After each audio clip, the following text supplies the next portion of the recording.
In this video, we are going to introduce trigonometry. Okay, so for this video, we're going to namely introduce the solution of right-angled triangles. Okay, so if we have a triangle like this, so we've got a right-angled triangle denoted by this square on the corner here. Okay, so this means it's a 90-degree angle. If we were at this angle here, so say we're at angle X, these sides now have names.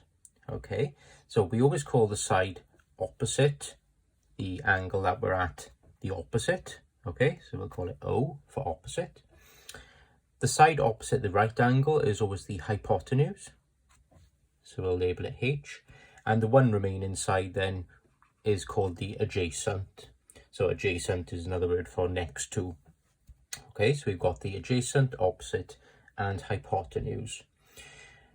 Now, relating these sides to this angle here, we have what we call the three trigonometric ratios.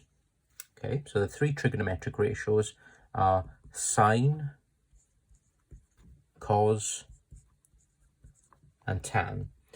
Okay, so this is short for sine with an E on the end, cosine, and tangent. Okay, so they're the long-winded versions of this. We tend to just write them down as sine, cos, and tan, like this. Okay, now we can relate this angle to these sides by the following. Sine of x, okay, so sine of this angle, and sometimes we can write this in a bracket, doesn't really matter, but sine of this angle is equals to the opposite side over the hypotenuse side.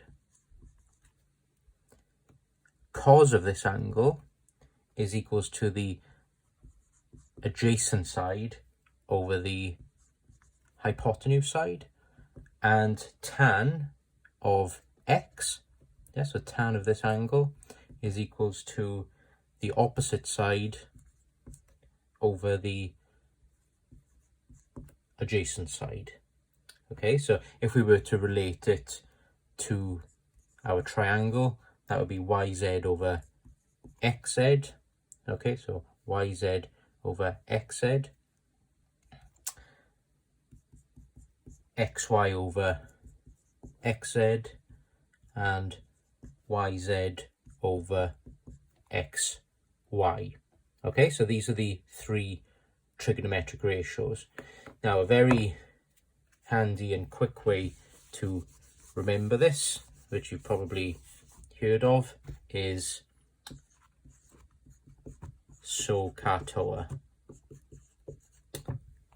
Yeah, so SOHCAHTOA, sine is opposite over hypotenuse, cos is adjacent over hypotenuse, and tan is opposite over adjacent. Okay, so sometimes you see it written like this as well, just so you know which is divided by which side is divided by which. But always remember, it's this one on the top, and this one on the bottom. Yeah, top, bottom, top, bottom. Okay, so that's a nice, easy way to remember the trigonometric ratios. Another important aspect of the solution to right-angled triangles is Pythagoras' theorem. Okay, so this relates all of these sides in a right-angled triangle together. Okay, so if we had, say, a side length here of 12 centimeters and here of 13 centimeters, and we were asked to find PQ, Pythagoras' theorem states that the hypotenuse side squared is equals to one side squared plus the other side squared. Okay, so it doesn't matter which way around these are, but we've got one side squared plus the other side squared. Okay, and you can put these in brackets if you want to, as long as you know that it's each of these sides squared. Okay, so let's substitute our numbers into the formula. So remember now, hypotenuse side is always opposite the right angle. So we've got 13 squared, and this is equals to 12 squared, plus PQ squared, which is the side that we want to find. So 13 squared then is 169 12 squared is 144 plus PQ squared. And of course, if we solve this then, 169 minus 144 is equals to PQ squared. So we get 25 is equals to PQ squared. Okay, take the square root of both sides to get PQ, and square root of 25, of course, which is a nice 5 centimeters. Okay, so 5 centimeters. So a nice little theorem there. This only works, of course, with right angle triangles, just like the trigonometric ratios. Okay, and the reason being for that, of course, is if you didn't have a right angle, you wouldn't have a hypotenuse side. So it'd be difficult to label the sides up as adjacent, opposite, and hypotenuse. Let's have a look at a question then that involves the trigonometric ratios. Okay, so we've got a right angle triangle here, and we're asked to find angle Z, which is sometimes denoted by Z with a hat on the top, length XZ and length XY.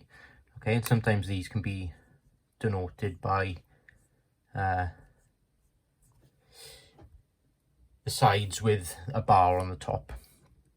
Okay, sometimes you also see angles like this denoted like this. Okay, so we've got XZY there with a big hat on the top. Okay, whenever you see that, it means the angle in the middle. Okay, so that's the one that we're trying to find. So to find angle Z, so fairly straightforward for this one. Remember 180 degrees in a triangle.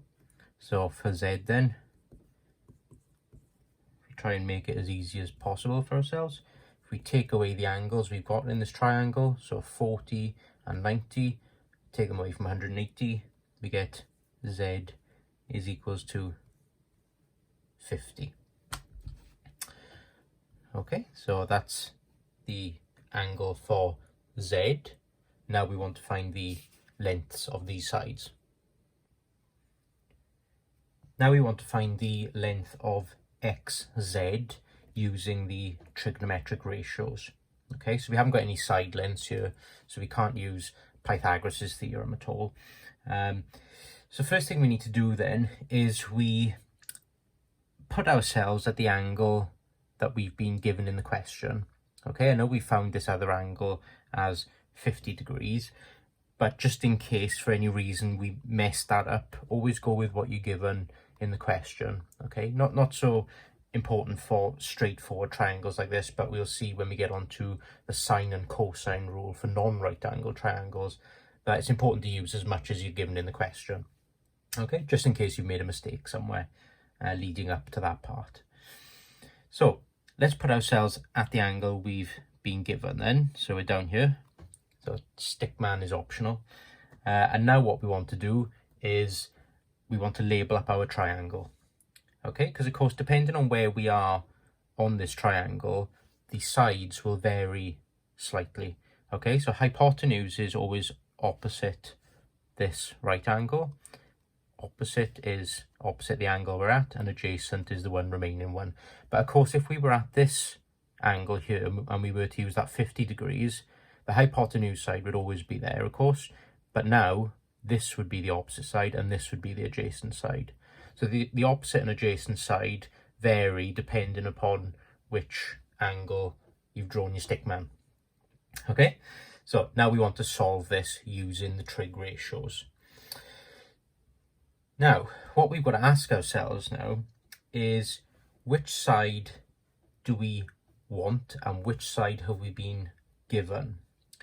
Okay, so we were given in this question actually this side here as 14 centimeters.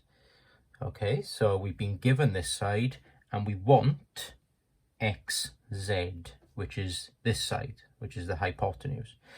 So the two sides that we're talking about here then are the opposite and the hypotenuse.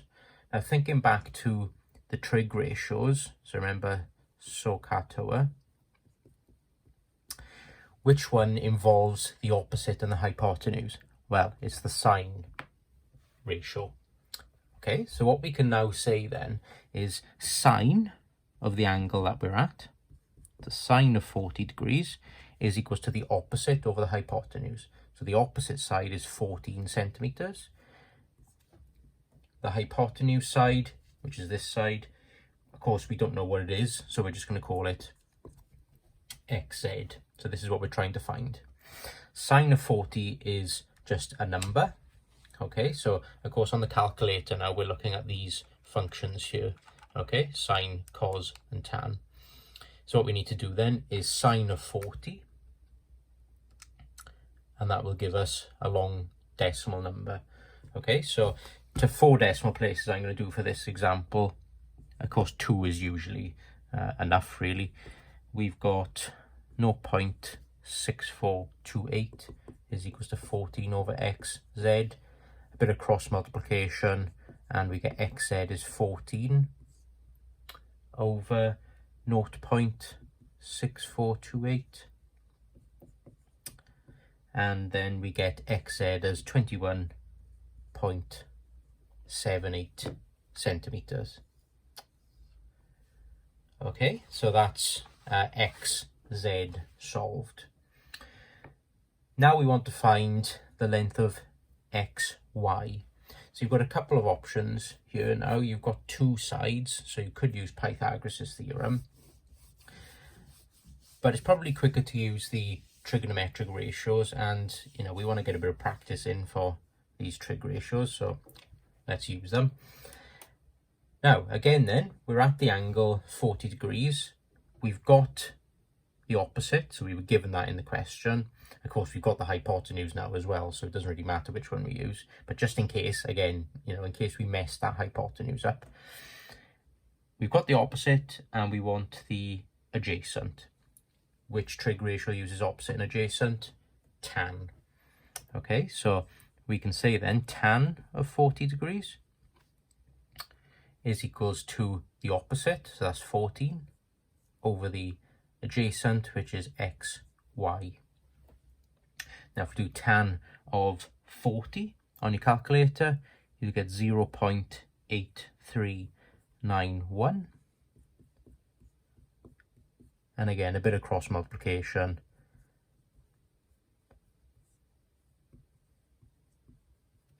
And we get xy as 16.68 centimeters. Okay, so we've solved that right angle triangle.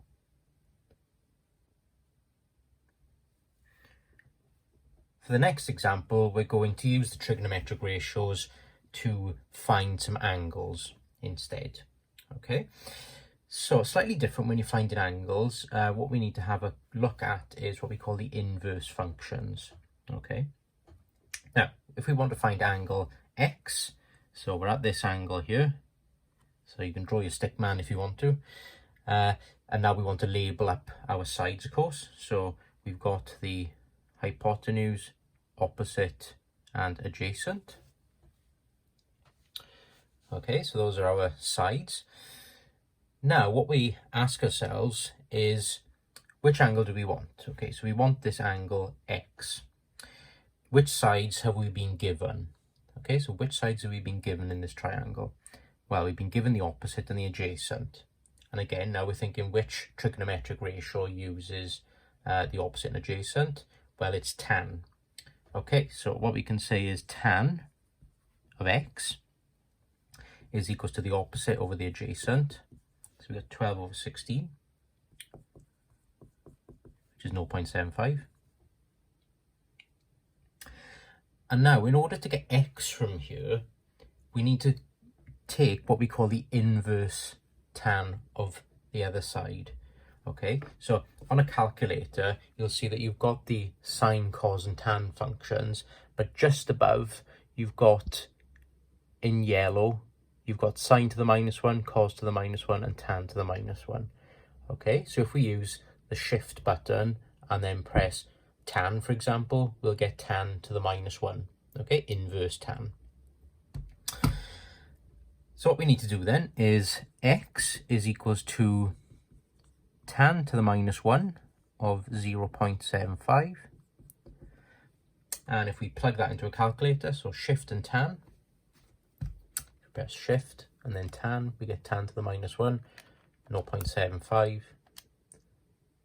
And that will give us, again, a decimal number, but to 2 decimal places, then we've got x as 36.87 degrees. Okay, so that's angle x. And for angle z then, of course, the quickest way of doing that would be then to take those two angles that we've got away from 180. But let's just use the trig ratios as a bit of practice. And again, just in case we messed up that value for x. So now we're at this angle up here. Okay, so we're at z. As I was saying earlier, of course, this will affect our labeling of our triangle. Hypotenuse will always stay here, but now this is the opposite side and this is the adjacent side. Yes, so we've got opposite here and adjacent here. Asking ourselves the same questions now. We're at z. Which sides have we got? We've got the opposite and adjacent. So it's going to be tan again. Okay, so tan of z is equals to the opposite over adjacent. So opposite is 16. Adjacent is 12. So it's very similar to the last part, but if you notice, this fraction is upside down. Yeah, it's flipped over. And of course, you can take the inverse tan of this straight away. Probably best to do so really with fractions because it's slightly more accurate in your calculator. 16 over 12 then is 1.33 recurring. If we take the inverse tan of 1.33, we get z as 53.13 degrees. Okay, and of course, a very quick check with all triangles is add them all up.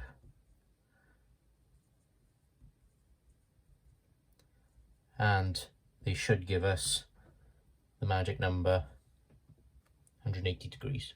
Okay, so we found those angles there using the trigonometric ratios. Like I said, in practice, you would find one and then take those two angles away from 180. But just for a bit of practice of these trigonometric ratios, we use them to find both angles. As a quick aside, these functions, these inverse functions, sine to the minus 1, cos to the minus 1, and tan to the minus 1, aren't to be confused with the reciprocals of sine, cos, and tan. Okay, these aren't multiplicative inverses. Quite often in mathematics, and this is a bit of a problem with this notation actually, quite often we'll see, for example, x to the minus 1, we would write as 1 over x.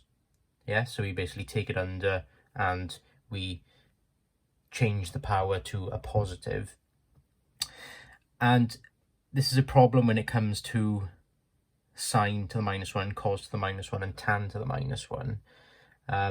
Because the multiplicative inverses of these, so 1 over, for example, sine x, and 1 over cos x, and 1 over tan x. So we would call these reciprocals, okay, multiplicative inverses. 1 over sine x is equals to what we call cosec of x. Okay, so short for cosecant.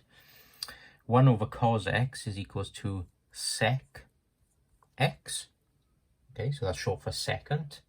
And 1 over tan x is called cot x. So this is short for cotangent. Okay, so you'll see these little identities a bit further in when we're dealing with calculus in differentiation and integration. But it's important to note that these inverse functions aren't the same as having 1 over sine and 1 over cos and 1 over tan. Okay, so like I said, it's a bit of a problem with the notation that has been introduced in maths, Sometimes you'll see these written as arc sine, arc cos, and arc tan. Okay, so just to get away from that confusion of having sine to the -1 or cos to the -1, tan to the -1, you can see it written like this as well. Okay, so arc sine is exactly the same as sine to the -1. If you ever see that written anywhere, exactly the same, and same for these two. Okay, so a little point I just wanted to make, not so important for the solution of triangles at this stage, but it's something that we'll see further down the line.